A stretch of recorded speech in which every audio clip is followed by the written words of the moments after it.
के चुनावी रण की बिसात बिछ चुकी है। उत्तर में बीजेपी ने इंडी गठबंधन से बढ़त लेते हुए मिशन दक्षिण पर काम शुरू कर दिया।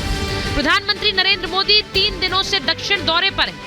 दक्षिण में शून्य से शिखर तक के मिशन पर बीजेपी काम कर रही है, जिससे 400 सीटों के लक्ष्य पाने में बीजेपी को दक्षिण से भी मदद मिल सके। मोदी का संदेश साफ है कि उत्तर हो या दक्षिण, जो भी जनता के पैसे पर डाका डालेगा उसे हिसाब देना होगा।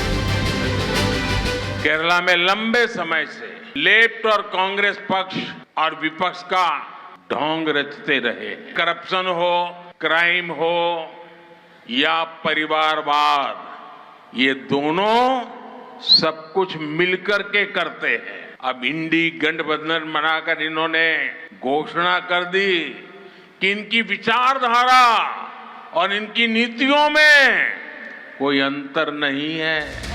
भ्रष्टाचार पर नरेंद्र मोदी का सिर्फ बयान नहीं है, भ्रष्टाचार पर एक्शन भी जारी है। अरविंद केजरीवाल को ईडी 3 समन भेज चुका है, 4था समन भेजने की तैयारी में है और इस समन से इंडी गठबंधन में खलबली मची हुई है। ठीक लोकसभा चुनाव के 2 महीने पहले मुझे बुला रहे हैं, तो बीजेपी का मकसद कोई पूछताछ करना थोड़ी है।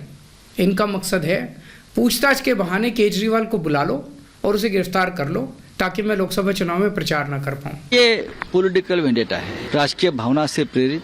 जो हमारे विरोधी है, जो हमारे साथ नहीं है, उनको 2024 से पहले जेल में बंद किया जाए और चुनाव में जाए। चुनाव को प्रभावित करने के लिए आप केंद्रीय एजेंसी का दुरुपयोग कर रहे हैं, तो ये तो निश्चित रूप से चिंता का विषय है। केंद्र सरकार को यह स्पष्ट करना चाहिए कि राजनीतिक प्रतिशोध में केंद्रीय एजेंसी का दुरुपयोग न हो, इसकी मिनिमम गारंटी तो आवश्यक है।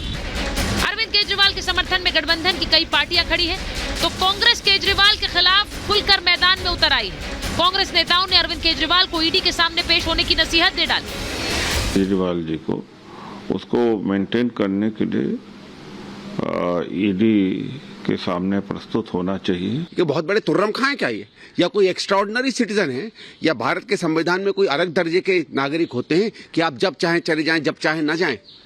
आप चले जाते, अपनी बात कहते, आपको लगता अपनी बात उन्होंने गलत मानी तो कोर्ट में उसको सिद्ध करते, वहां से लौट के आते, हम लोगों को खुलासा करते। इंडी गठबंधन अभी तक सीट शेयरिंग पर सहमति नहीं बना पाया है। हालात यह है कि इंडी की सबसे बड़ी पार्टी कांग्रेस को सीटों के लिए संघर्ष करना पड़ रहा है। कांग्रेस को कोई भी क्षेत्रीय दल ज्यादा सीटें देने को तैयार ही नहीं।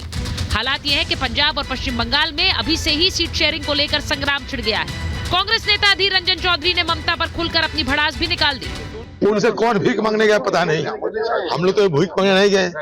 ये ममता बनर्जी खुद कह रहे कि हम गठबंधन करके चुनाव लड़ेंगे। ये दोनों सीट हमारे पास है, उनकी दया की कोई जरूरत नहीं है। हमें आप अपने दम पर लड़ सकते, चल सकते, कुछ भी कर सकते। ये और नहीं चाहते कि गठबंधन हो। साफ है कि कांग्रेस की अपने सहयोगी दलों के साथ बन नहीं पा रही। अरविंद केजरीवाल के समन को लेकर बीजेपी के साथ साथ कांग्रेस भी उन पर हमलावर है।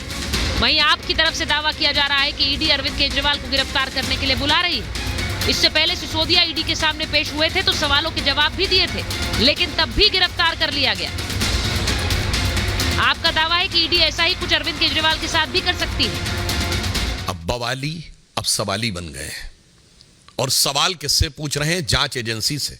वैसे तो सारी जनता उस भाव को समझती है। हिंदी में एक कहावत होती ना कि उल्टा चोर कोतवाल को डांटे।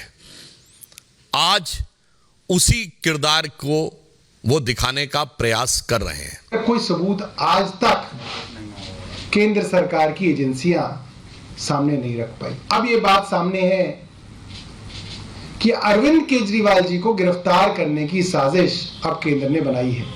क्यों बनाई है? क्योंकि लोकसभा का चुनाव आ रहा है। देश की सियासत बदलने का संकल्प लेकर राजनीति में उतरी आप आज भ्रष्टाचार के दलदल में फंसती जा रही है। आपके 3 बड़े नेता जेल में हैं। केजरीवाल को 3 बार समन भेजा जा चुका है। सवाल ये कि अगर भ्रष्टाचार नहीं किया तो ईडी के सामने पेश होने में दिक्कत क्यों? सवाल ये भी कि अरविंद केजरीवाल पर लग रहे आरोपों से क्या इंडिया गठबंधन की दरारें और ज्यादा छलकने लगी हैं? Bureau report, Republic Bharat.